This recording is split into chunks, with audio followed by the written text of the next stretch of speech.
¿Qué pasó, Chilincuil? Bien, ¿y tú? ¿Tunas verdes cómo andas? ¿Cómo, cómo?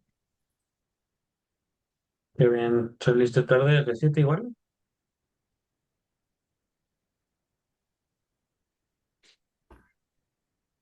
Ok,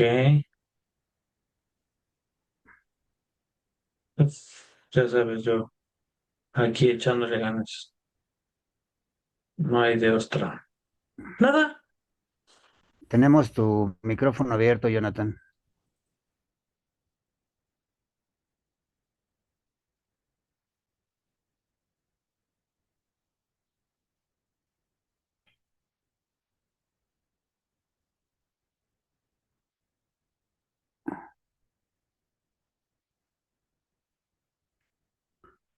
Buenas noches, licenciadas.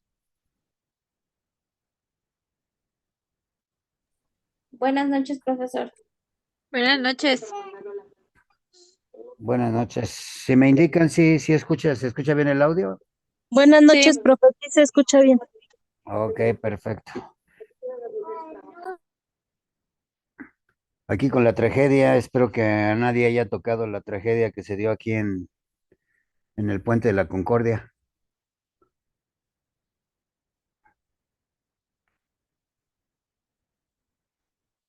No, profe, gracias a Dios, todo bien conmigo. Qué bueno, qué bueno. no, profe, gracias.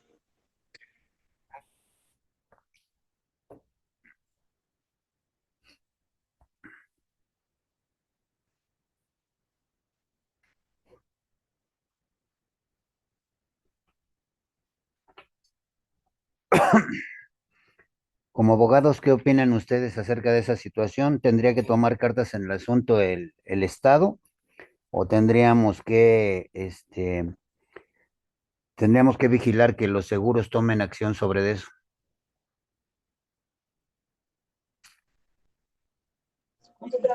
Pues las dos cosas, ¿no? Bueno, ambas. Exacto.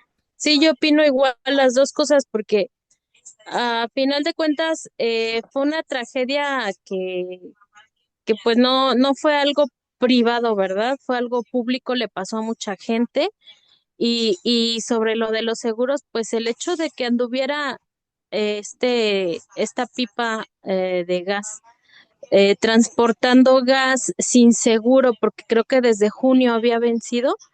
Eso también tiene que ver con ellos, ¿no? Con los seguros y sobre todo con el gobierno, porque ella llevaba desde junio transportando su gas sin el seguro. O sea, Es ahí ya tuvo que haber pasado por carreteras, le tuvieron que haber estado haciendo chequeos, pues en las mismas casetas, desconozco. O sea, algo debió de haber pasado antes para que la policía, por ejemplo, la policía vial, se hubiera dado cuenta que andaba transportando sin seguro el gas. Bueno, de yo hecho, digo, no sé. la autoridad tiene la obligación de vigilar, hacer vigilancia, hacer monitoreo, a mandar supervisores a las empresas a efecto de que estén eh, que todas las empresas cumplan con ese requerimiento de contar con un seguro, ¿no? Y más en ese grado que es se considera un riesgo muy alto el hecho de transportar hidrocarburos o cualquier tipo de elemento que derive de ellos. Entonces ahí también ha de tener algo de responsabilidad la autoridad. Así que al momento de deslindar responsabilidades, pues también tendríamos que achacarle responsabilidad al Estado, ya que no está cumpliendo con su función de monitoría y administración. Pero bueno, ya el peritaje es lo que va a empezar a dejar ver qué situaciones se dan. Pero yo no creo que entre autoridades se den la cuestión de que verdaderamente ventilen el hecho de la falta de prudencia, la falta de previsión, ¿no? De que las empresas que se dedican a transportar hidrocarburos, gasolina, la misma conducción del gas natural, el gas LP, pues no creo que nos digan, oye, ¿sabes qué? Que esta dependencia es la encargada de cuidar, de monitorear, de vigilar, de supervisar que todas las empresas cuenten con todo, que estén dentro de los lineamientos y reglamentos establecidos. No creo que sea capaz, pero pues bueno, dejémoselo a los seguros y al resultado de los peritajes. A ver qué es lo que sucede y qué es lo que nos dan en respuesta. Bien, vamos a retomar un poquito de lo que hemos estado manejando. Ya les pedí que me hicieran un pequeño resumen acerca de lo que era la película del Brillo del Águila. En ella, bueno, nosotros vamos a ver que se están gestando diferentes etapas dentro de la que sería la evolución política del país de México, a partir de la Revolución Mexicana. Nos vamos a ir un poquito más para atrás, ya tenemos ahí el contexto de lo que fue más o menos sucediendo, las fechas en que se dieron, pero tenemos que ir un poquito más para atrás. Recordemos que la cuestión de estudiar el derecho romano implica el hecho de que nosotros tengamos conocimiento de las estructuras tanto políticas como sociales que se han ido dando al transcurso de la evolución del derecho. En el derecho romano, pues vimos ya lo que sería la estructura de la política, de la infraestructura social que se dieron manejando.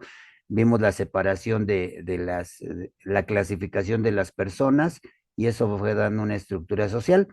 También estuvimos viendo cómo el poder se estuvo dividiendo en diferentes formas. Primero, durante la monarquía, radicaba el poder exclusivamente sobre una persona, bajo el consejo de otras.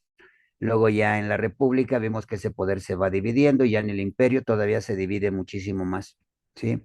Y al momento que toma auge el pueblo, ya sobre las decisiones determinantes de la legislación, ya vimos una estructura política, se dividía en lo que sería el monarca, durante el imperio el emperador, los senados, el senado consulto, la conformación que se va dando dentro de la conformación del senado, y ya después, bueno, pues la plebis, ¿no? Que sería ya la interferencia que realiza el pueblo, las decisiones del pueblo mediante sus representantes dentro del Senado en la época romana.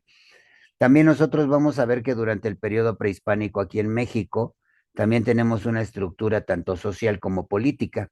En el caso de la estructura social que manejábamos en el periodo prehispánico, nosotros vamos a encontrar que teníamos al gran Tlatoani, al jefe de jefes, ¿no?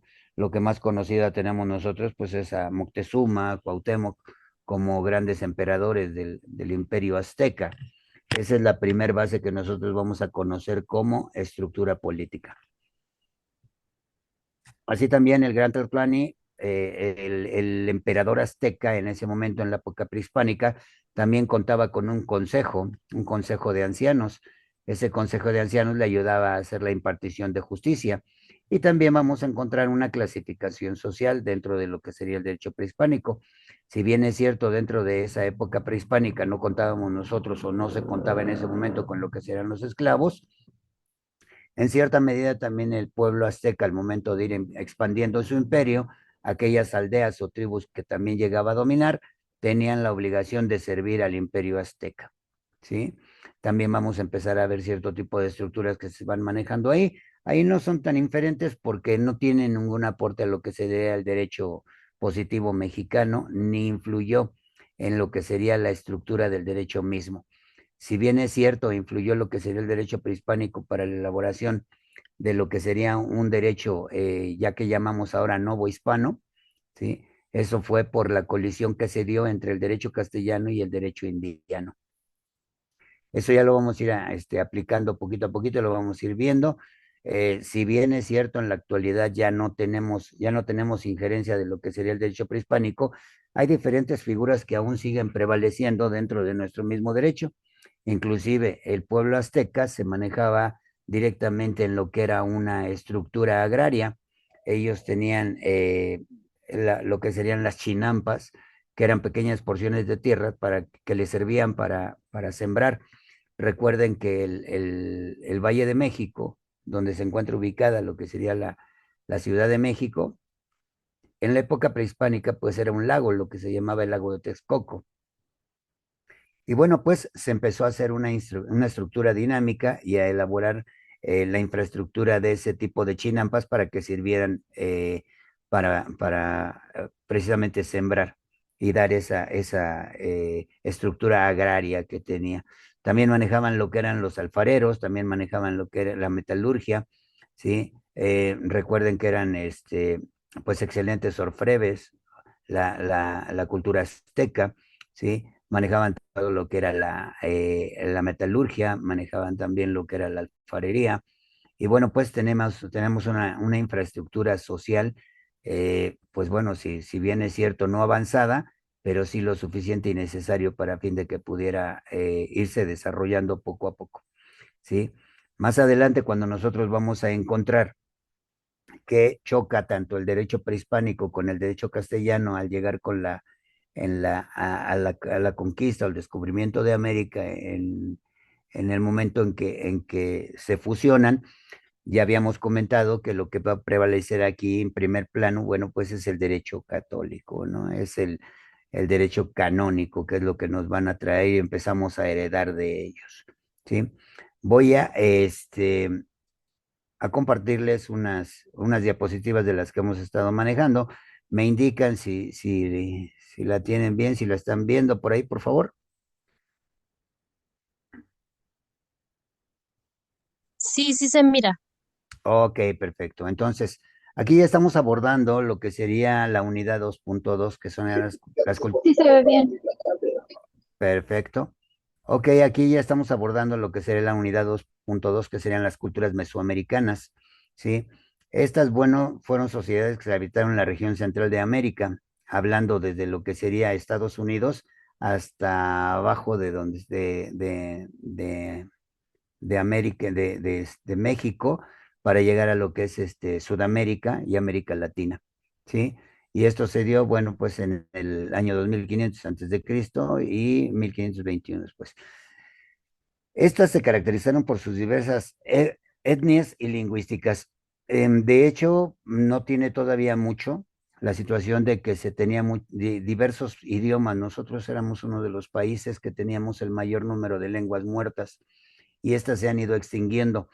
El Estado mexicano ha tratado de evitar que se extinga esta herencia que tenemos de la época prehispánica y la vamos a ver concentrada dentro de la que sería el artículo segundo y el artículo cuarto de la Constitución, donde nos está manejando el hecho de que todas personas tienen derecho a la educación y dentro de ellos, bueno, pues todas las culturas que se encuentran o todos los pueblos que se encuentran dentro del Estado mexicano, se debe de respetar sus lenguas, inclusive las escuelas dentro de los programas de educación que defiende o que establece el Estado mexicano, también contempla la situación de que se puedan dar en cierto tipo de lenguas.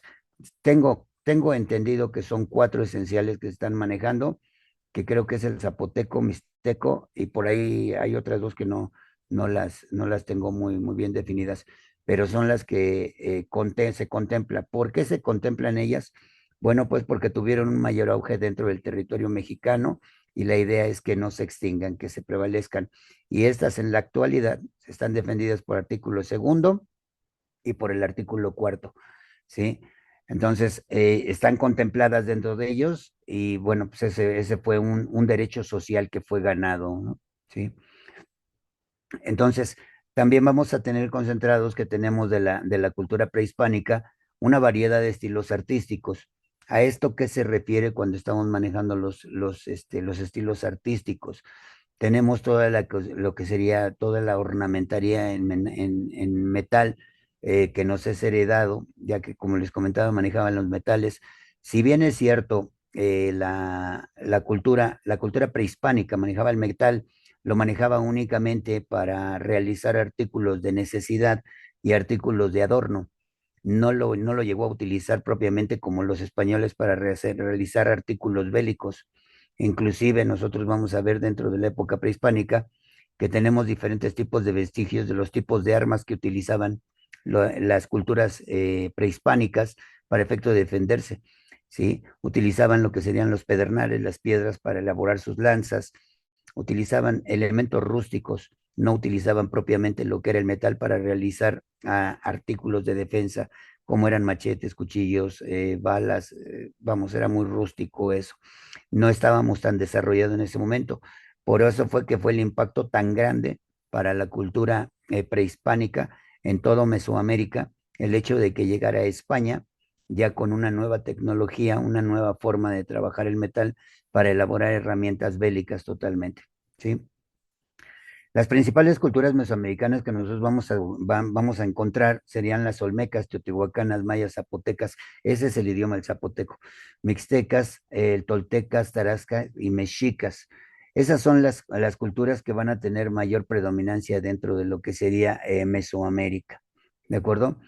Recuerden ustedes que al momento de la conquista llega Cristóbal Colón como colonizador y llega Hernán Cortés como conquistador, ¿de acuerdo? La cultura olmeca nos va a dejar como vestigio, como herencia dentro de esa misma cultura, bueno, pues nos va a dar lo que sería un calendario que más adelante en Teotihuacán se va a asumir como propio. Ahí es donde nosotros tenemos asentado el mayor vestigio de lo que sería la astronomía, la cultura olmeca.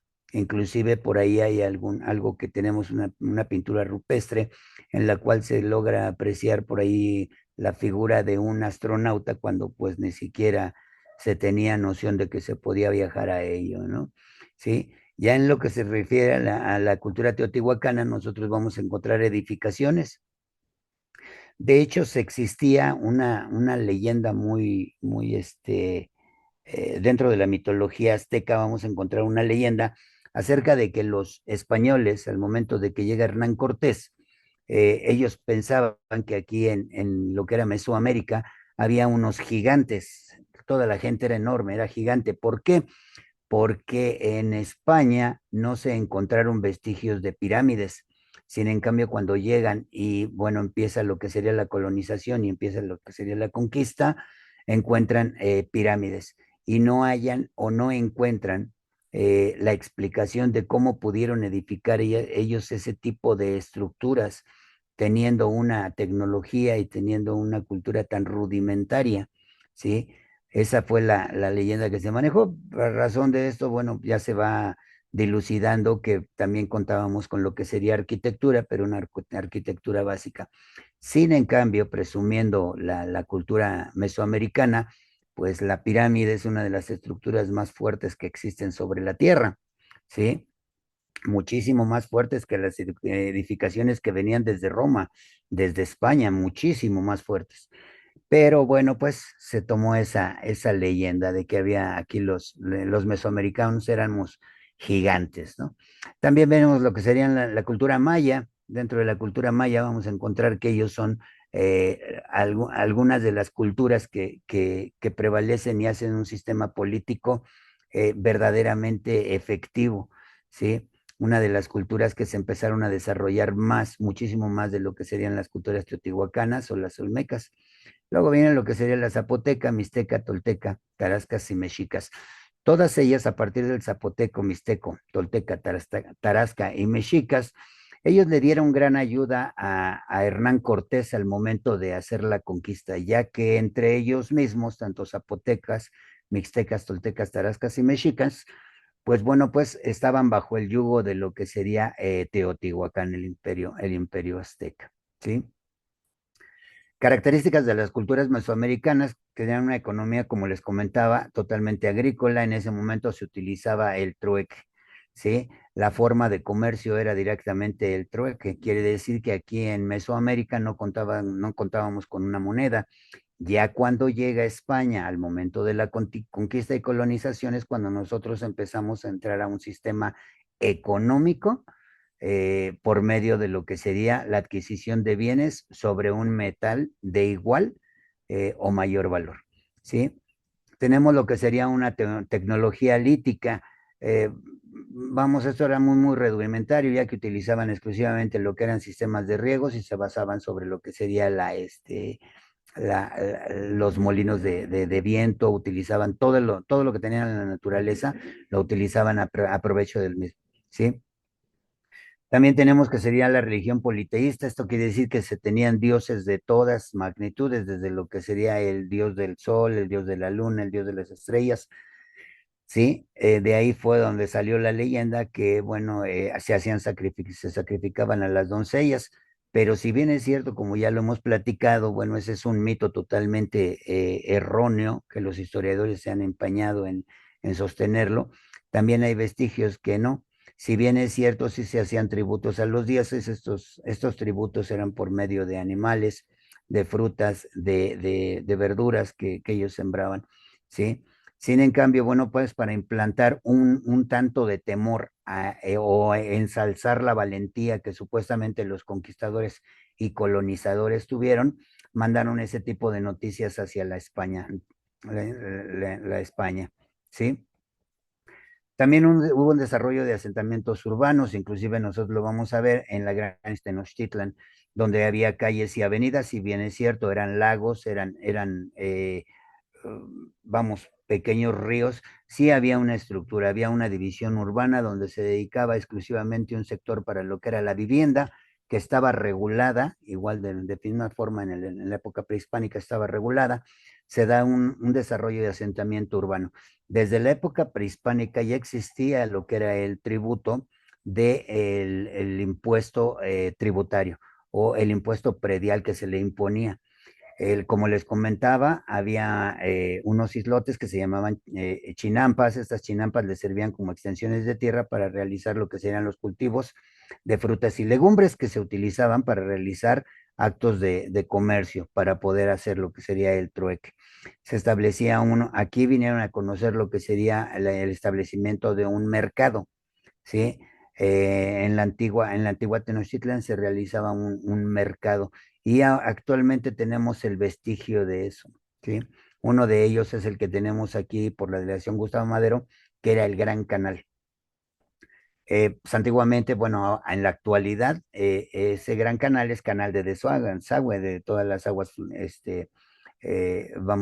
todos los desechos del drenaje de la Ciudad de México es uno de sus desfogues, pero anteriormente no. Anteriormente era uno de los canales de comunicación que servían entre los pueblos para traer sus frutas, sus legumbres, sus animales, ¿sí? Hacia lo que serían los mercados de la Gran Tenochtitlan.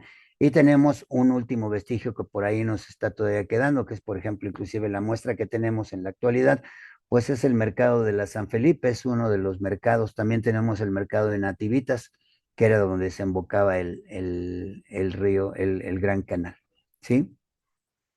Luego se utilizaron diferentes sistemas de escritura y calendarios. Ese fue uno de los aportes de la época prehispánica para lo que sería la historia. Y también más adelante vamos a ver que ese calendario nos va a nosotros a servir también para establecer lo que sería la entrada en vigor de las leyes en lo que sería Mesoamérica, ¿sí?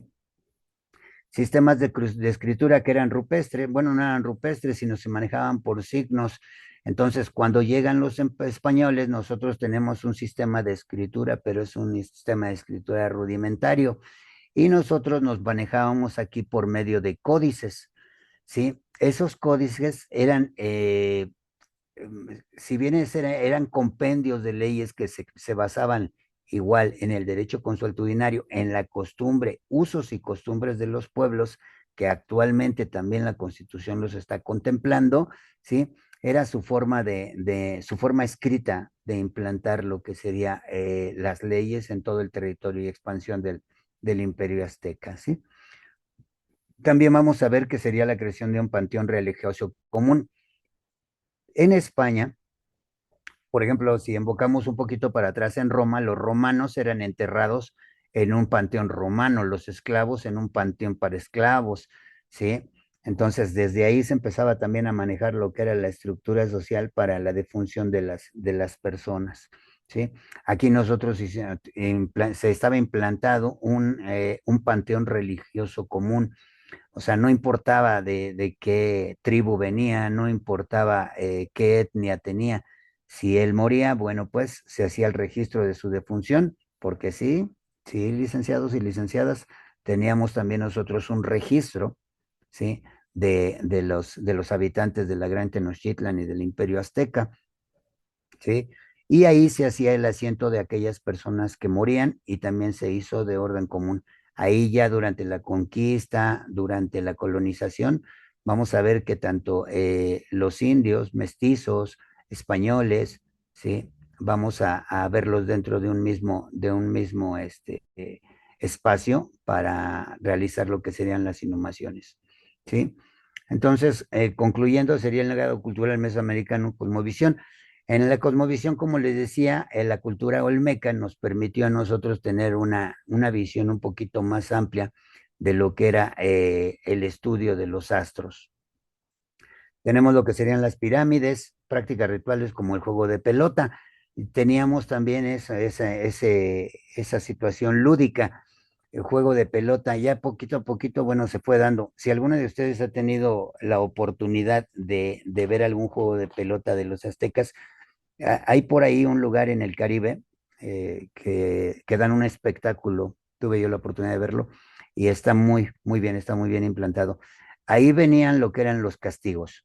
¿Qué eran los castigos?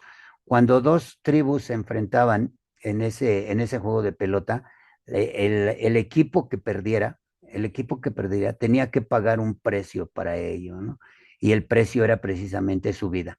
O sea, eran tal la situación que estaban manejando y tal la pasión que tenía el juego de pelota en ese tiempo, que al momento de que participabas en él, bueno, pues arriesgabas tu vida, pero era por voluntad propia, ya era una regla del juego, ¿no? Ya era algo que estaba establecido, ¿sí? Era el peligro que se tenía de eso. Ese juego de pelota poco a poco va a ir sufriendo transformación y esa fue precisamente esa regla que tenía ese juego. Eso fue uno de los parámetros que utilizaron precisamente los españoles para mandar ese mensaje a la España, para decir que eran totalmente gente incivilizada, gente salvaje, que al realizar un juego y al perderlo, el precio que tenías que pagar era con tu misma vida. Pero existía una figura dentro de estas culturas mesoamericanas, existía el perdón.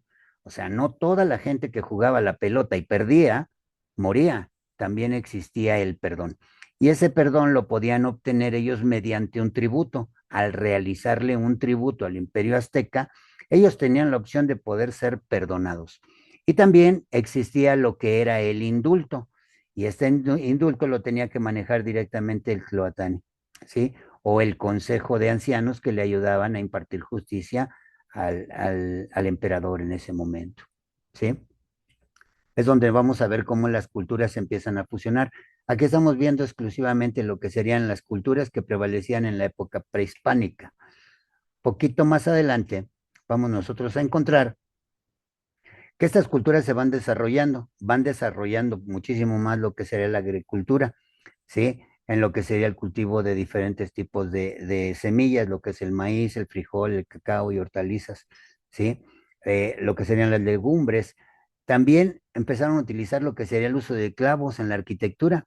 Esto fue introducido para soportar los lados de los templos. O sea, sí ya teníamos nosotros chozas, pero cuando llegaron los españoles, bueno, pues ya nos enseñaron que ellos venían en barcos y esos barcos venían unidos con brea, ¿sí? Venían unidos con un pegamento.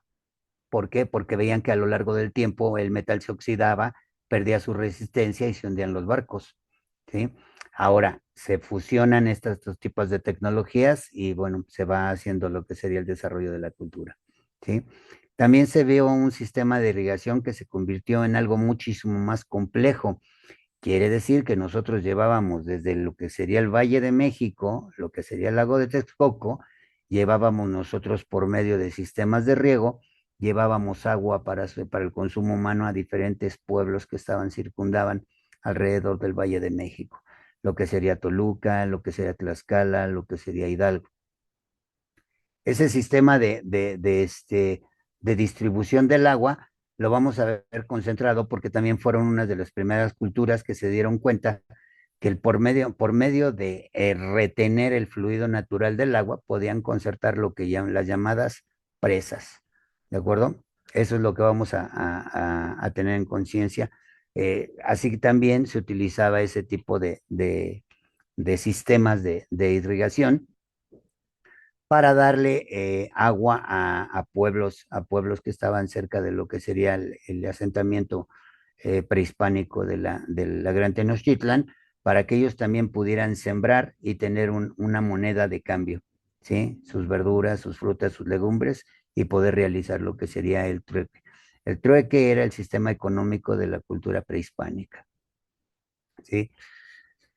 El nombre Mesoamérica proviene del griego y significa medio, y efectivamente, si ustedes ven el mapa, si ven el mapa, estamos hablando de lo que sería América, en América del Sur y América del Norte y América Central.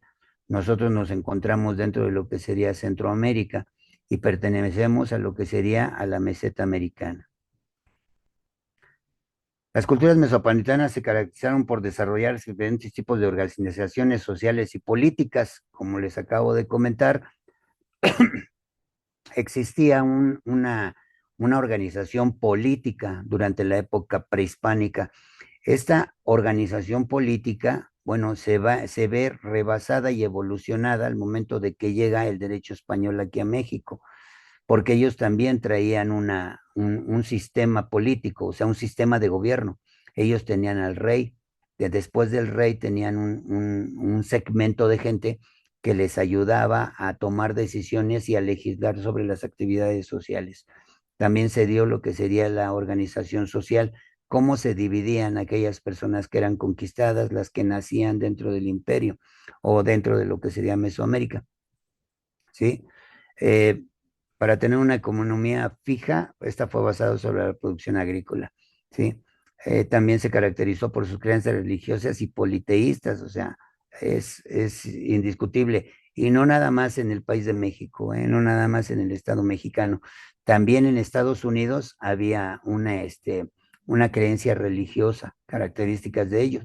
De hecho, lo vamos a encontrar porque en el norte de América vamos a encontrar lo que serían los indios seris, vamos a encontrar tribus de apaches, ¿sí? Ellos también tenían a sus dioses, también tenían sus religiones politeístas. Y ya en lo que es Suramérica, vamos a encontrar que también van a tener ahí cierto tipo de dioses, cierto tipo de politeísmo que se iba a manejar, ¿sí? También se destacó por tener una arquitectura avanzada para su momento, lo que les acabo de comentar. No encontrábamos nosotros, o no encontraban los españoles la razón de, o cómo fue que hicieron las pirámides. De ahí vino esa leyenda de que pensaban que eran unos gigantes los que habitaban Mesoamérica, ¿sí? Ahora ya tenemos que, sobre de esto vamos a tener una de las eh, culturas, que es la azteca. Tenemos que determinar cada una de ellas porque cada una de ellas va a aportar en cierta medida algo hacia la estructura cuando choca contra el derecho indiano y el derecho castellano. Por eso tenemos que saber exactamente cómo se dio. Por eso estábamos platicando que, bueno, el derecho agrario influye mucho dentro de lo que sería la constitución política actualmente, y cómo fue que constituyó también, tuvo una tendencia o un apoyo fuerte para realizar lo que sería el derecho positivo mexicano, ¿sí?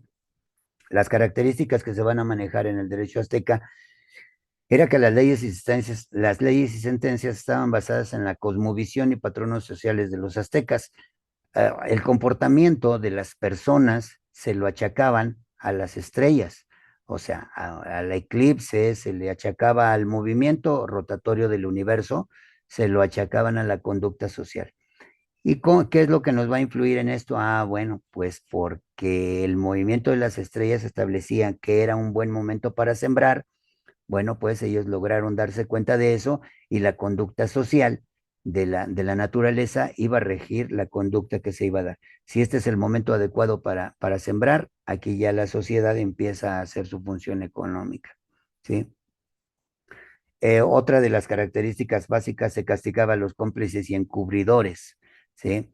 Tenía aquella persona que robaba, y aquí empieza a darse un poquito de lo vamos a encontrar nosotros ahora en la forma de participación, en lo que actualmente en el derecho penal, ¿sí? Nosotros vamos a encontrar cómo, eh, por ejemplo, en el robo, lo que sería comisión por receptación, o sea, que tú agarres tú robas y se lo pasas a otra persona por receptar eso, ya eres cómplice de él, ¿no? ¿Sí? También aquella persona que veía que se robaba o que hacía algo, tenía la obligación, tenía la obligación por fuerza, si no incurría en un delito.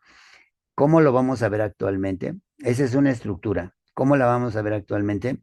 Si tú en la actualidad, en el 2025, tú eres testigo de un asesinato, tú sabes quién fue, cuándo sucedió, cómo sucedió, y no dices nada, tú te vuelves cómplice de ese hecho delictivo, porque toda persona tenemos la obligación de decir lo que nos consta cuando se hizo algún tipo de delito que afecta a la sociedad, ¿sí?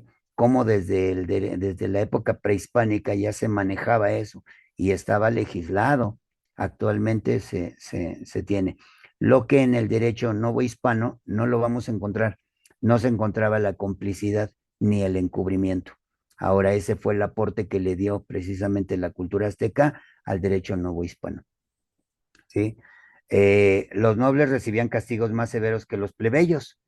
¿Por qué? Porque ellos estaban encargados de la administración, ¿sí? Estaban encargados precisamente de cuidar, pero ¿iban a cuidar a los plebeyos? No, iban a cuidar la corona, los intereses españoles. Y al momento que faltaban a las leyes, no estaban faltando a las leyes de los plebeyos o de lo que serían los aztecas, los mayas, estaban faltando a las leyes que daba España, ¿de acuerdo? Las leyes se daban de generación en generación.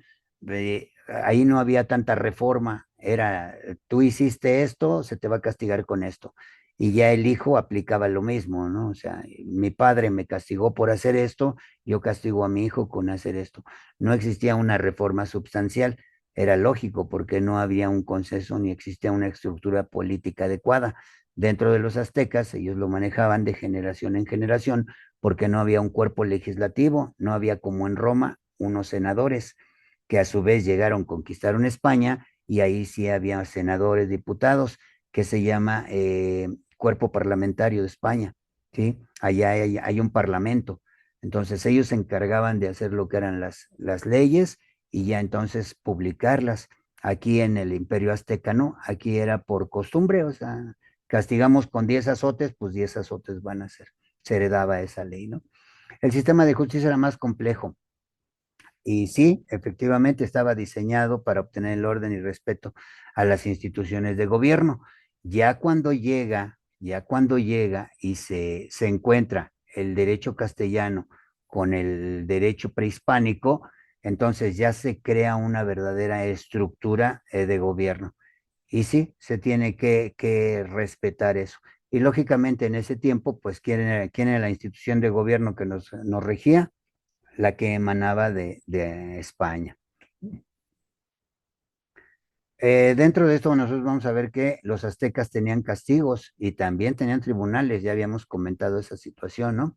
Que era arrastrar hasta morir vamos, delinquía al delincuente, ya teníamos preestablecido su castigo, ¿no? Quien mentía, el arañar los labios de las mujeres que mentían, desheredar a los niños que mentían, castigar la falsificación de medios, incluso en las penas de muerte, ¿sí? Castigar el cohecho y la conclusión con la pena de muerte y destitución. Ahora, aquí vamos a encontrar también otro contacto que va a tener en la actualidad o dentro de lo que sería el derecho contemporáneo, castigar la falsificación de medidas. ¿Qué quiere decir esto? Que no puede exceder la autoridad, no puede exceder de aquellos límites que le establece el derecho escrito, el derecho positivo mexicano, ¿sí? Inclusive aquellas personas que lo llegaban a exceder se les daba la pena de muerte porque la ley tenía que ser establecida como común y corrector, ¿de acuerdo? También tenían que tener cuidado se castigaba la mala interpretación del derecho con la pena de muerte o destitución. Actualmente, bueno, tenemos la destitución. ¿Cuál es el castigo de un juez? Que le es que sus sentencias son apeladas, modificadas o revocadas por el superior jerárquico, la destitución de su cargo, ¿sí? Lo que actualmente acaba de suceder con la institución de del nuevo sistema del nuevo sistema de abogados, de magistrados de la Suprema Corte de Justicia, esto ya se está tapando un poco. ¿Por qué? Porque si ustedes llevan a cabo un juicio y no están de acuerdo con la sentencia, esa sentencia es apelable, es un recurso que te da la ley, es un derecho que tú tienes de apelar toda decisión del juez. Si ese juez de primera instancia, en segunda instancia, le revocan su sentencia, quiere decir que el juez está mal y está impartiendo mal su justicia, está interpretando mal la ley, no está siendo equitativo. Entonces, ¿qué es lo que sucede? Lo destituyen del cargo, ¿sí? Pero ahora actualmente, si un magistrado, como es electo por derecho popular, únicamente la única forma que vamos a tener de quitar a un magistrado que esté dando sentencias que estén fuera de lo que sería el Estado de Derecho, lo único que vamos a poder hacer es, por medio de un plebiscito, destituirlo del cargo, ya que le dimos cargo de 6 y hasta 9 años, ¿sí? Bueno, pues había lo que sería tribunales de comercio para resolver litigios de los tianguis, había jueces de menor grado distribuidos por todo el territorio, había tribunales con 3 jueces vitalicios designados por el Cihuacuatl. ¿Quién era el Cihuacuatl? Él era como ah, como el presidente de la Suprema Corte de Justicia en ese tiempo, ¿sí? Y de ahí es de donde viene, esto ya venimos nosotros, lo traemos adoptado después de la colonia, que se establece el tribunal. Cuando nosotros estamos haciendo una demanda, nosotros nos dirigimos exclusivamente al juez unitario. Cuando hacemos el escrito inicial, es el juez unitario, el supernumerario, o sea, nada más es un juez, es único, ¿sí? Nada más el juez del conocimiento. Cuando nosotros hacemos una apelación, ya lo llevamos a un tribunal, porque no va a ser su sentencia que haya emitido el juez del conocimiento, no va a ser valorada por un solo juez, ¿sí? Sino va a ser valorada por 3 jueces diversos, por 3 magistrados diversos. Por si existe alguna diferencia, se someta a voto la decisión. ¿Qué quiere decir? Como son 3, no puede haber empate. Si fueran 2, nada más podría haber un empate y decir, pues tú piensas esto, yo pienso esto y nadie ganó, ¿sí? Pero como hay un tercero, ese tercero va a dar lo que sería la mayoría. Y todo, es desde 1, 3, 6 y 9, ¿sí? Actualmente creo que ya llegó a 9, anteriormente eran 11, ¿sí? Para hacer lo que sería el pleno del tribunal, ¿sí? Entonces de ahí es de donde viene el tribunal. Cuando nosotros hablamos de una apelación, nos dirigimos a un tribunal donde 3 jueces van a ver el actuar de un juez. No van a ver cómo hizo su demanda, si tuvo razón o no tuvo razón, ni el criterio que haya utilizado. Van a ver exclusivamente el actuar del juez en base a su proceder para impartir la justicia al gobernado. Desde ahí nosotros ya vemos que ya estaba implantado, ¿sí? Los olmecas, su característica del derecho olmeca, ellos crearon un sistema político centralizado, es lo que les estaba yo comentando.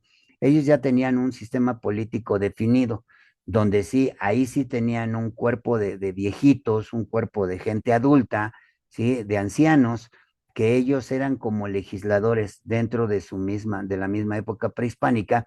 Ellos sí efectivamente legislaban y por medio de sus símbolos y escrituras empezaron a diseñar códices, y esos códices únicamente prevalecían dentro de lo que sería la cultura olmeca. Teotihuacán, Mixteca no los aceptaban, ¿sale?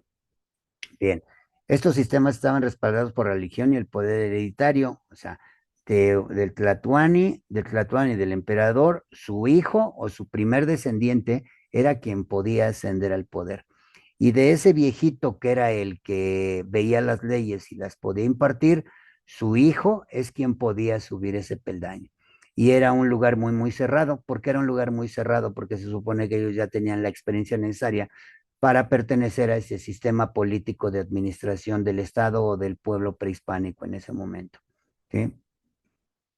Em, aquí viene algo importante, que fue, esto surgió a raíz de que se dio el choque de las dos culturas, tanto la española como la prehispánica, ¿no? Se consideró que la justicia era comparada con una fiera que devoraría todo aquel que se opusiera a la ley. Estos en cierta medida tiene tanta razón, ¿no? Porque llegó la Constitución de Cádiz, que se encuentra con dos códices prehispánicos, con leyes y costumbres, donde tenían una punibilidad, pero también viene un derecho español, un derecho castellano, que también tiene una punibilidad. Luego, en el derecho prehispánico eh, eran más fuertes sus penas que en el derecho español, pero había algunas culturas que respetaban más a la humanidad. Entonces, sí dijeron, bueno, este choque de leyes ya nos deja inutilizados. Si yo me muevo a la izquierda, me castigan. Si me muevo a la derecha, me castigan. Si me quedo aquí parado, me castigan. Entonces, sí se consideró que era absoluta, era un absolutismo total que se venía de España.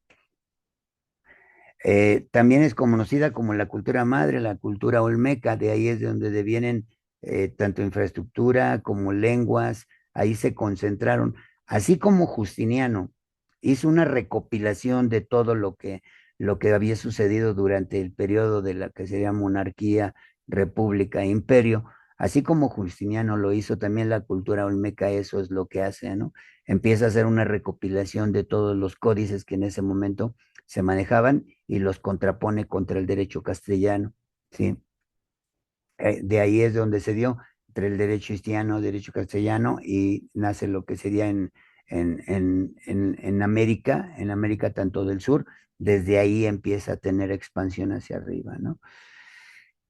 Este derecho prehispánico pues era totalmente amplio, abarcaba todo, desde lo que sería la naturaleza, la astronomía, la agricultura, la ganadería, o sea, era pero muy amplio, pero todo estaba basado dentro de las costumbres y no estaba totalmente escrito ni regulado, ¿no?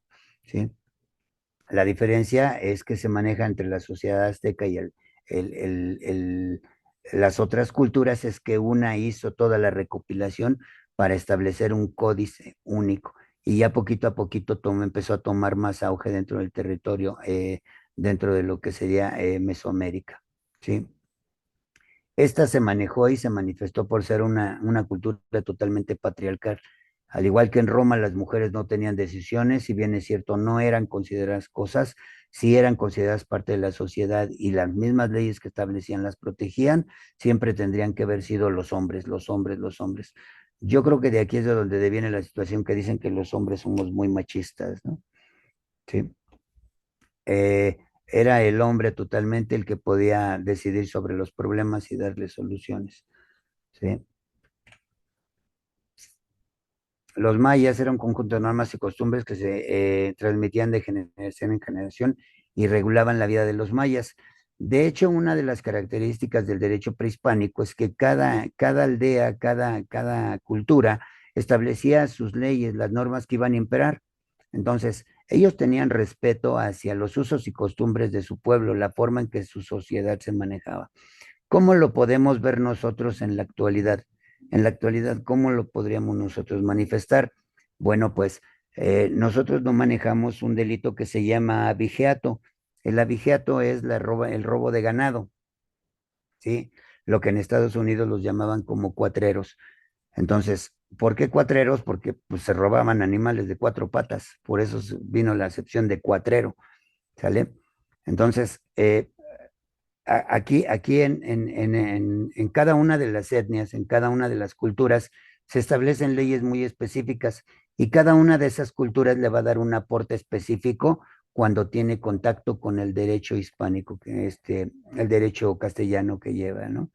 Eh, pues la cultura maya, su derecho maya, no se codificó, ello nada más se transmitía oralmente, a diferencia que los olmecas que lo empezaron a transcribir, ¿sí?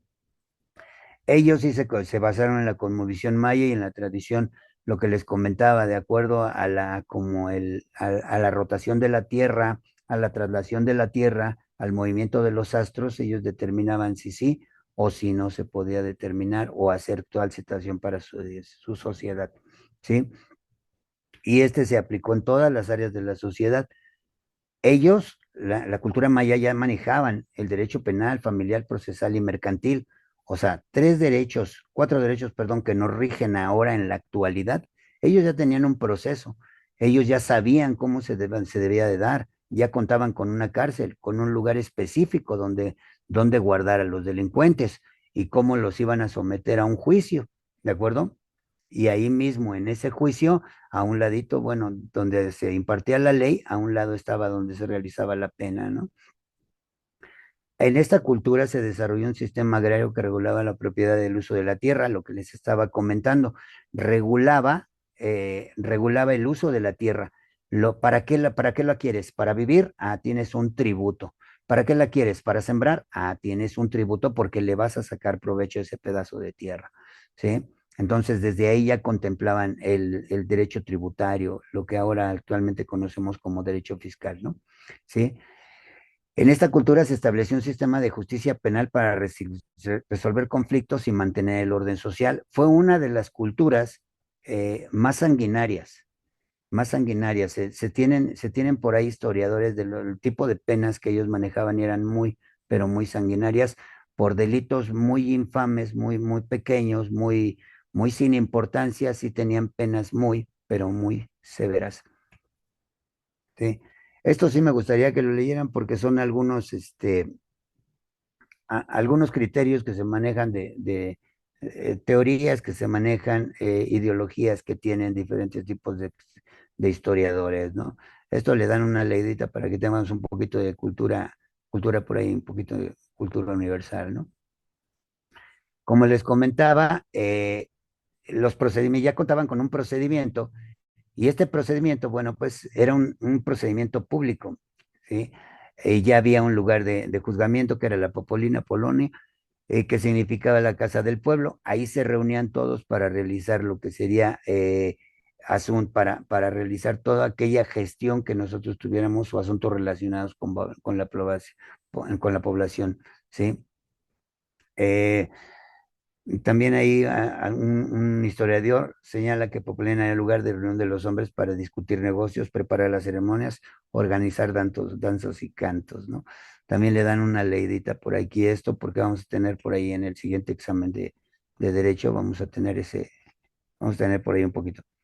Es lo que les estaba comentando, la siguiente diapositiva, es que es el perdón del ofendido. Esto se aplicaba dentro de lo que serían los juegos, pero también dentro del mismo proceso y la estructura jurídica que tenían, también tenía inferencia el perdón del ofendido, ¿sí?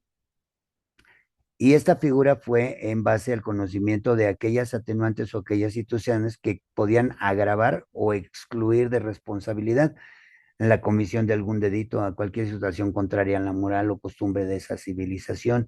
Ahí tomaban en consideración ya el hecho fáctico, ya se empezaba a dar un juicio donde aportabas pruebas y elementos. En ese momento, lo que se tomaba como mayor consecuencia, pues era la declaración de la persona. Él podía declararse responsable o podía declararse inocente. ¿Y qué era lo que le podía ayudar? Pues la testimonial, las declaraciones de otras personas que podían salvarlo de ese juicio, ¿no? Por ejemplo, el ejemplo más claro que se encuentra en el delito de adulterio, ya que una vez que esta era comprobada, el tribunal de juzgamiento determinaba que el marido ofendido tenía plena disposición del ofensor y tenía derecho a perdonarlo o a matarlo, dependiendo, ¿no? Esto, bueno, pues no hay un hecho que esté establecido, alguna ley, algún códice que así lo diga, ¿sí? El adulterio, el robo, el homicidio, pues eran penas severas, eh, donde se tenía la integridad de las personas. Aquí vamos a ver nosotros la punibilidad, cómo la punibilidad era tan fuerte, ¿no? ¿Sí? Los mayas ellos sí tomaban en consideración las circunstancias del caso. Hay un delito que se realiza y es una tarea que quiero que me hagan, por favor. ¿Cómo se llama el delito que se realiza en estado de necesidad? Ese delito en estado de necesidad, les pongo yo un ejemplo, una persona que está en situación de calle, se mete a una panadería y roba 2 bolillos, uno para él y otro para su hijo. Esa acción tiene un nombre. Quiero que me investiguen cuál es el nombre de ese tipo de delito, ¿sí? Atención entonces, es un delito que se realiza por el estado de necesidad en que se encuentra la persona, ¿sí? El sábado que tengamos oportunidad, me van a decir qué tipo de delito es, por favor, ¿no? ¿Sí? Investiguen cómo se llama el delito que se realiza en estado de necesidad. ¿Tiene pena? Sí tiene pena. ¿Tiene perdón? Sí tiene perdón. ¿De acuerdo? Abarca nada más lo que sería cosas materiales, no. También lo que son delitos corporales, inclusive hasta el homicidio también se puede llegar a manejar, ¿de acuerdo? Pero dígame cómo se llama ese tipo de delito, ¿vale?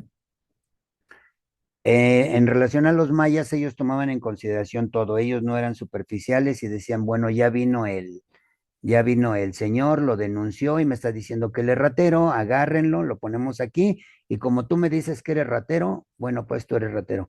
No, se llevaba todo un proceso para determinar si efectivamente él era el responsable. Y dentro de la cultura maya también se estaba manejando lo que serían los antecedentes, porque el antecedente era una circunstancia predominante, ¿sí? Desde ahí nosotros vamos a ver ya lo que serían los antecedentes de comportamiento que actualmente nosotros conocemos como antecedentes penales. Otra aportación al derecho español, ¿sí?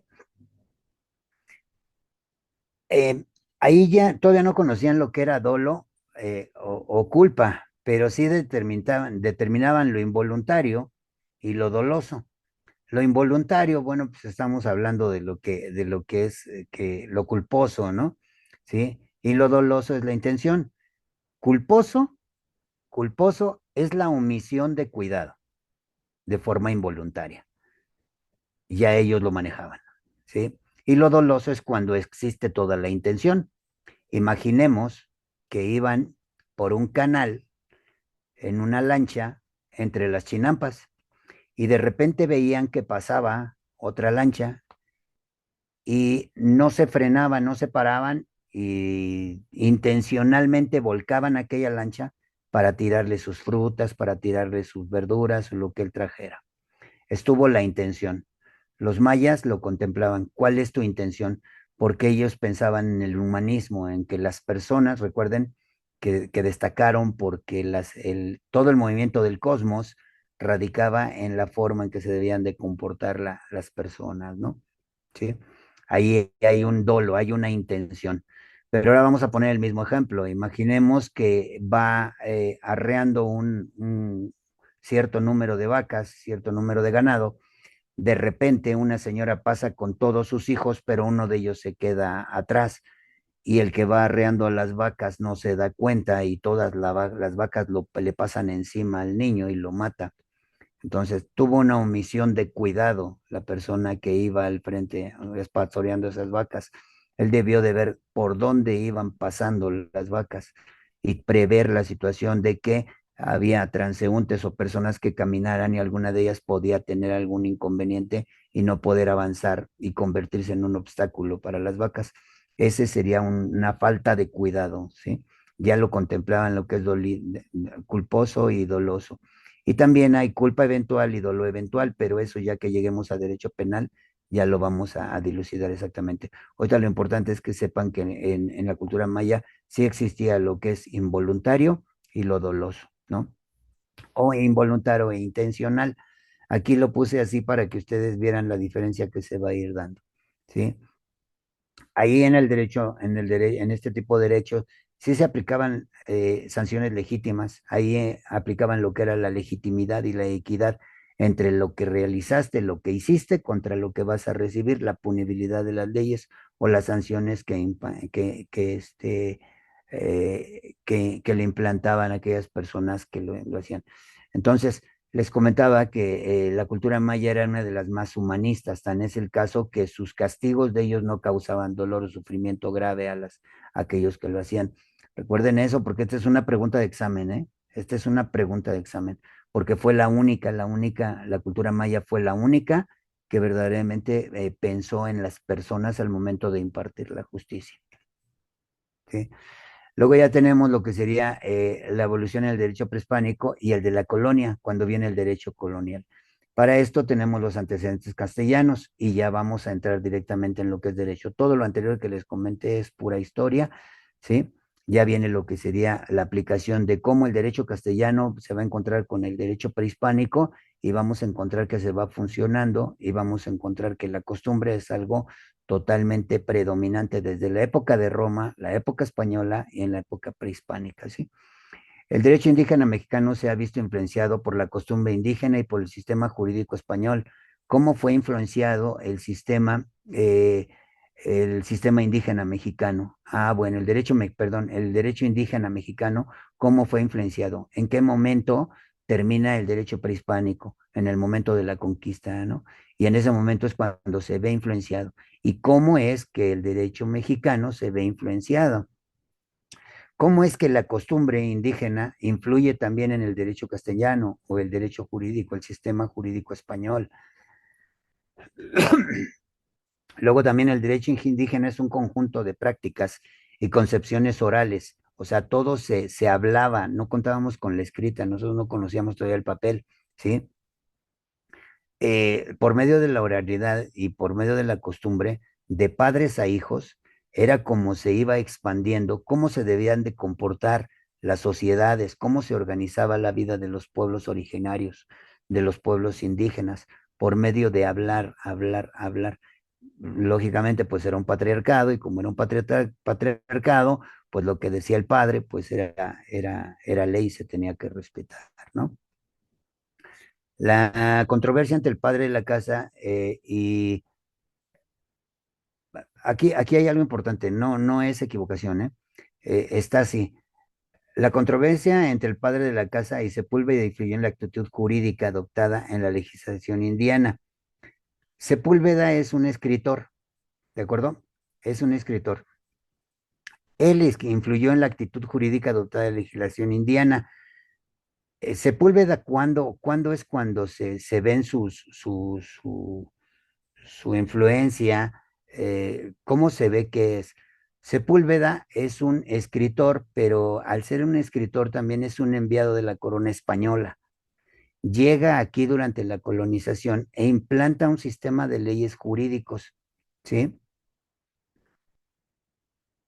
Se realiza un sistema jurídico netamente español y eso se le debe precisamente a Sepúlveda, ¿vale?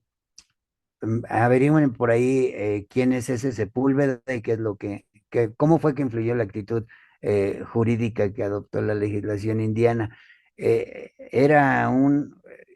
que si se los digo les estoy haciendo la tarea. Averigüen quién es Sepúlveda, ¿sí? Dentro de la colonia. Se dio un sistema jurídico español totalmente neto a partir de este señor. El derecho indígena se ve influenciado en el sistema jurídico positivo. Traemos ya leyes escritas, ya viene la Constitución de Cádiz y el derecho indígena es influenciado por el derecho escrito.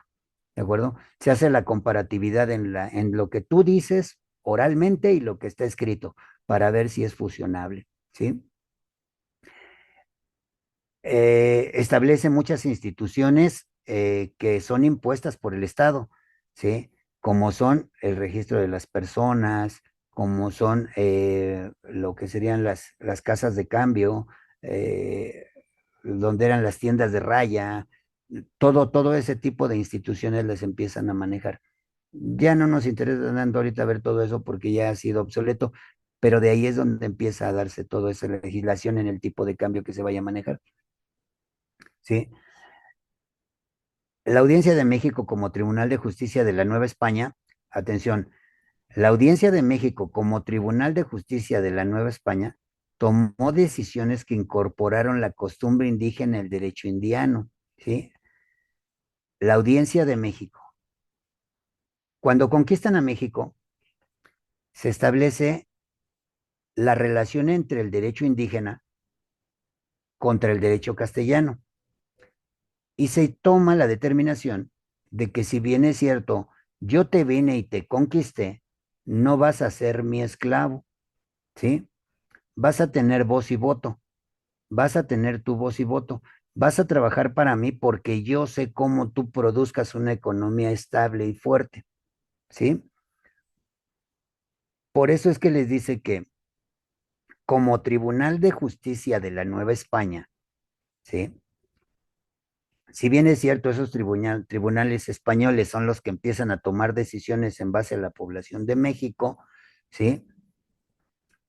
La costumbre fue algo que se incorporó, se ve incorporada la costumbre en el derecho indiano. A pesar de que era una fuente del derecho desde Roma, ¿sí? Como viene un derecho escrito, ya no nos interesa tanto la costumbre, sino lo que traemos escrito.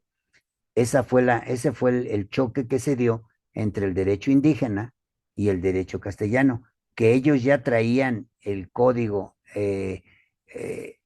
traían un código, traían un derecho positivo ya escrito, donde no contemplaban lo de la costumbre. Cuando llegan y como se basan todas las leyes de Mesoamérica, se basan en la costumbre, se ve metida, se ve incorporado al derecho español, se ve incorporada la costumbre, se tiene que ver incorporada, ¿de acuerdo?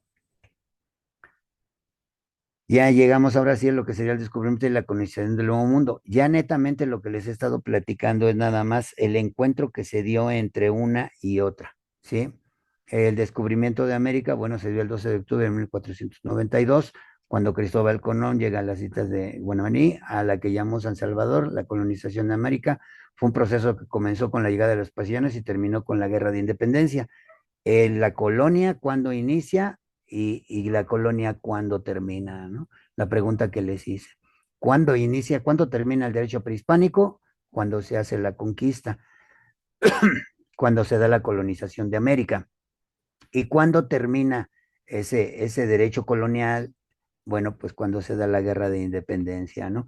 Indirectamente, los mismos españoles fueron los que iniciaron la guerra de independencia, o sea, resulta paradójico, pero trataron de independizarse, pero ellos como colonia española, ¿no? Eh, Saben ustedes que la expedición de Colón partió el 3 de agosto de 1492 desde el puerto de Palos en España, ¿sí? Atravesó todo el océano Atlántico y llega a la isla de Guanaír. Colón llega a la isla española el 5 de diciembre de 1992, donde creció la primera colonia europea en el Nuevo Mundo. Este es considerado como el Nuevo Mundo o la Nueva España, ¿de acuerdo?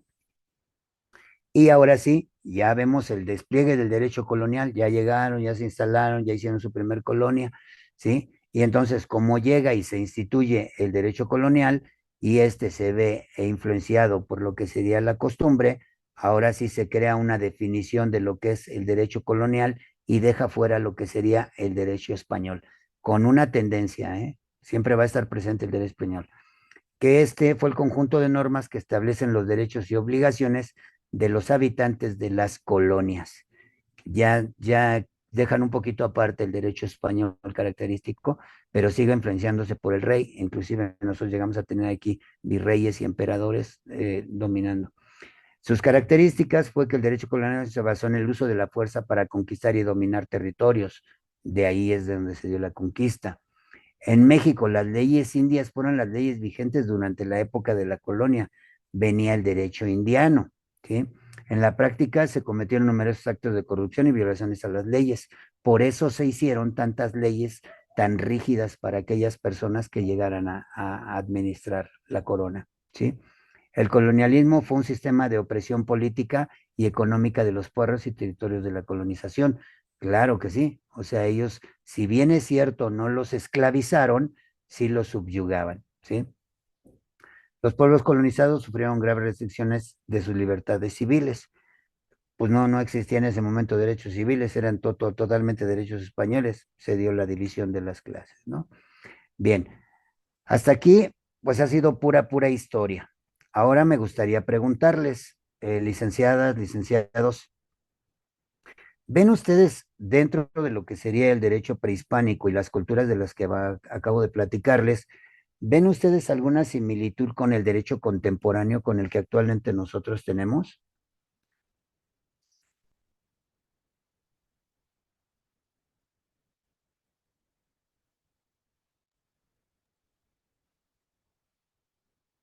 Nayeli,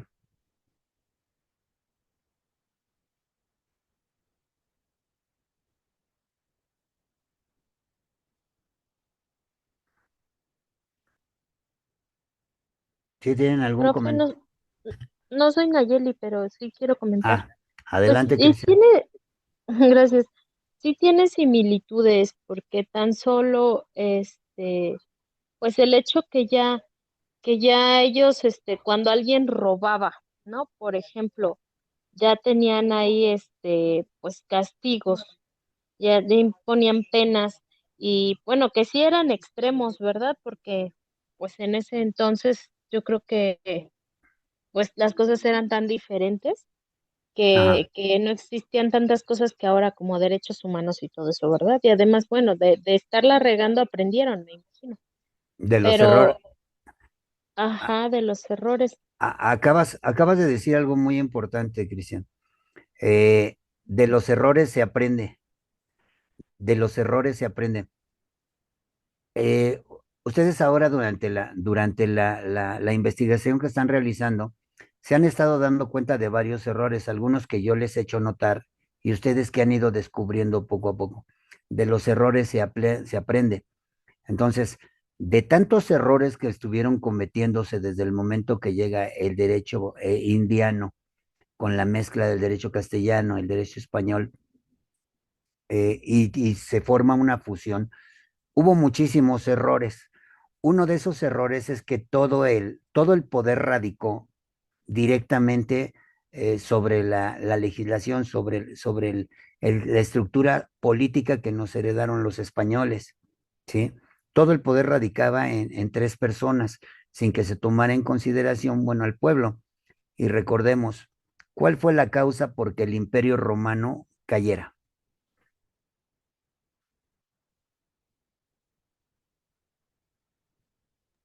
pues por lo mismo de que tenían pues leyes muy bárbaras. Y bárbaras me refiero a las penas que impartían, como por ejemplo eso que le hicieron a Jesucristo de crucificarlo, Ajá. fue horrible, o sea, fue horrible. Y si eso lo hicieran en la actualidad, se meten con derechos humanos, se meten con muchas cosas que ya están, gracias a Dios, en nuestra Constitución, en los tratados. Pero si no existiera, seguiría la gente igual de loca. Bueno, que ahorita ya están locos si no les importa, pues, que existan las leyes, ¿verdad? Pero No, en ese entonces eran barbarie lo que hacían los castigos que implementaban, como eso de crucificar y quebrarles los huesos con unos mazos en las rodillas y todo eso. O sea, en la actualidad lo hacen y es algo que dices, estás loco, aunque quieras impartir justicia, eso no se hace, ¿no? O pero, sea, ahora sí que el principio de equidad, pero por ejemplo. era una ley escrita, era una ley que estaba establecida y tenía que respetarse, el pueblo lo tenía que respetar. Ah, ¿Por, claro, sí, por qué? Porque sí lo era, profe. venía de normas que se establecen, ¿no? Entonces, Así es. cuando llegan, se dan cuenta que el derecho canónico llega el derecho castellano, el derecho colonial, de ese enfrentamiento que se dio, y lo primero que empezaron a imponer eran las leyes canónicas, ¿sí? Leyes canónicas. Si ustedes se dan cuenta, todos los conflictos, si tuvieran oportunidad de ver la película y deben ya de haberla tenido, porque ya debe de estar ese resumen, ¿sí? Es un pleito constante por el poder, ¿cierto? Eso es lo que ha motivado el constante cambio de los sistemas políticos y sociales que han regido a la humanidad. La constante necesidad del poder, de dominar el poder.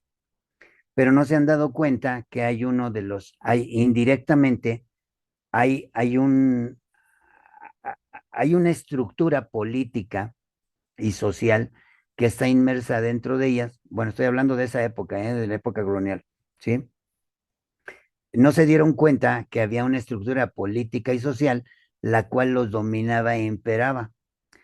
Tan es el caso que, bueno, pues cuando nosotros llegan e implantan normas de comportamiento a los colonizados, a las culturas prehispánicas, después de ser dominados o conquistados, implantan normas de comportamiento. ¿Recuerdan qué les dije de dónde salen los principios generales del derecho? Sí, de lo constitucionario, de las costumbres. Ajá, pero esas costumbres, ¿dónde las vamos nosotros a tomar? Los principios generales del derecho, los principios, ¿de dónde nacen? Pues de No, la yo digo familia, que, del pater familia, ¿no? Exacto, Vania, bueno, yo le iba a decir de los valores, porque bueno, es lo que recuerdo. exactamente, de los valores. ¿Y dónde los vamos a encontrar? En la familia, ¿cierto? Como los vamos a encontrar nosotros en la familia, e instituimos nosotros en primer término el derecho canónico, que fue la forma más fácil de dominar al pueblo prehispánico. ¿A quién creen ustedes que le tenía más miedo los pueblos aztecas, mayas, olmecas? ¿A Tlatuani o a Dios? Creo que le tenían más miedo a Tlatuani. ¿Le tenían miedo Ah, a Tlatuani? Tlatuani. O Sí, sea, Tlatuani. porque los castigaba, Sí. Así es, le imponían la pena. Bien, pero el Tlatuani o el emperador en ese momento, él no tenía dominio sobre la naturaleza, ¿cierto? cierto. Entonces la naturaleza impedía de algo desconocido y tenían más miedo a la ira de Dios, porque la ira de Dios podía también castigar a Tlatuani cuando él se portara mal, cuando él no implicara las leyes. Entonces, se llegan los españoles y se dan cuenta que ellos son politeístas y le tienen más miedo a Dios que a sus mismos gobernantes. Tan es el caso que les estoy comentando que las tribus o las civilizaciones alternas al imperio azteca, bueno, pues querían derrocarlos, ¿no? Le tenían más miedo a los dioses. ¿Y qué es lo que pasa? Implantan lo que serían normas de comportamiento evocadas directamente al derecho canónico. Esa es la primera forma de implantar, pero las hacen obligatorias. Recuerden que el derecho español eso es lo que deja, el derecho colonial es lo que deja, que son obligatorias y son coercitivas. Entonces, lo primero que les dicen es, tienes que ir a misa, no ofender a Dios y a los santos, respetar los días festivos, usar rociarios y objetos religiosos de manera apropiada, no ir con curanderos, no crear supersticiones. No se les suena así como a mandamientos de la ley de Dios y se las Sí, de empezó. hecho, ya entendí su punto. Exactamente. Entonces, Entendí su punto. las hicieron obligatorias. Desde ahí tomaron las creencias del pueblo, de los pueblos prehispánicos para decir, le tienes más miedo a Dios, te pongo yo a mi Dios y te pongo reglas que tú tienes que seguir y empieza a tomar una expansión. Y si a esto les vas a dar el cuidado que se le tenía, porque recuerda que no era su esclavo, no llegaron a esclavizarlos, o sea, llegaron a servirse de ellos. Si bien es cierto, le dieron el nombre de esclavos, es porque ellos decidían y los dominaban, ¿de acuerdo? Después, el colonialismo fue un régimen político y económico al que el Estado controlaba y explotaba. A menudo, los colonizadores imponían su propio idioma. Entonces, ¿qué pasa? El castellano y el español es el obligatorio, ¿no? No me hables en este idioma porque yo no lo conozco. Como el mío es el castellano, te tienes que aprender el castellano y tienes que hablar siempre en castellano. Y empieza a haber una merma en las lenguas indígenas y empiezan a desaparecer. A eso es lo que le tenemos que agradecer al derecho español, que todas nuestras lenguas empiezan a desaparecer. ¿Sí? Sí, Eh, profe, justo por eso que dice, justo, quiero hacer un comentario. Por claro. ejemplo, ya entendí aquí, ¿en qué se parecen? Bueno, pues aquí decía que ir a misa, no ofender a Dios, a los santos, respetar los días festivos, usar rosarios, objetos religiosos de manera apropiada, no ir con curanderas y no creer en supersticiones. Y luego, para acabarla, les prohíben hablar en las lenguas nativas, ¿no? En las lenguas que teníamos nosotros, de las Exacto. diferentes culturas. Entonces Ajá. ahí realmente el poder coercitivo que hicieron hacia nosotros fue porque habían torturas si los prehispánicos se les ocurría rezarle a sus santos, bueno, no eran santos, a sus dioses, porque eran politeístas, y de Ajá. pronto los encontraban rindiéndole tributo o algo a sus dioses, pues ya les quemaban que las manos, ya los estaban ahí, no sé, haciéndole algún tipo de castigo horrible para que ellos entendieran ahora así como quien dice a palos, ¿no? Y lo Exacto. mismo con las lenguas. Entonces eso creo que fue básicamente comparado con Roma. Creo que Ajá. también tiene mucho que ver por lo que le decía que eran ya muy bárbaros al impartir justicia. Y creo que Recuerda, fue lo mismo. ellos traían la tendencia del derecho romano y no entendían otra cosa más que las armas. Entonces, cuando llegan, utilizan la inteligencia y dicen, oye, tomo la experiencia de lo que sucedió en Roma, la expansión del Imperio Romano, quiero expandirme yo a España, pero ¿cómo? Con el descubrimiento de nuevas tierras y la conquista de los pueblos, entonces les impongo lo primero que yo conocí, que fue los dioses, ¿no? Mi Dios. Le implantan lo que sería el derecho canónico, dentro, inmiscuido con el derecho canónico, viene también el derecho a la corona española, ¿sí? Fue un régimen político y económico que controlaba y explotaba el territorio totalmente y todo salía. O sea, vinieron a hacer un saqueo total. ¿De acuerdo? Entonces nos vamos a quedar hasta aquí, hasta los ejemplos de las normas de comportamiento que nos dejaron, nos heredaron. Ya no vamos a atacar nada de derecho prehispánico, se acabó la historia, vamos a empezar a hacer comparativas entre lo que tenemos en las normas de derecho de comportamiento y cómo ahora tenemos estas mismas normas de comportamiento. Como última pregunta, eh, quiero que me contesten. Me gustaría que si hubiera una participación un poquito más amplia de todos los licenciados que están en el foro. Quiero que me contesten en qué momento y quién hizo la separación y separó el Estado de la Iglesia. Está muy fácil eso, ¿eh? Yo sé, profe, pero no quiere que conteste. Yo le Ándele. puedo, A yo le ver, puedo decir. Guadalupe. De hecho, bueno, fue el gobierno, el mismo gobierno fue el que separó a la iglesia perdón, sí, la iglesia y básicamente el gobierno. La Juan iglesia, Pablo. la ¿Eh? iglesia y el Estado lo separaron. Ok. Exacto. ¿Quién lo separó por ahí, Vania? ¿Estás por ahí? Fue Benito Juárez, ¿no, profesor? Exactamente, Benito Juárez fue el que la separación. Y bueno, Nayeli nos dejó la separación del Estado, de la Iglesia. Nayeli nos dejó un Estado. ¿Cómo se llama ese Estado?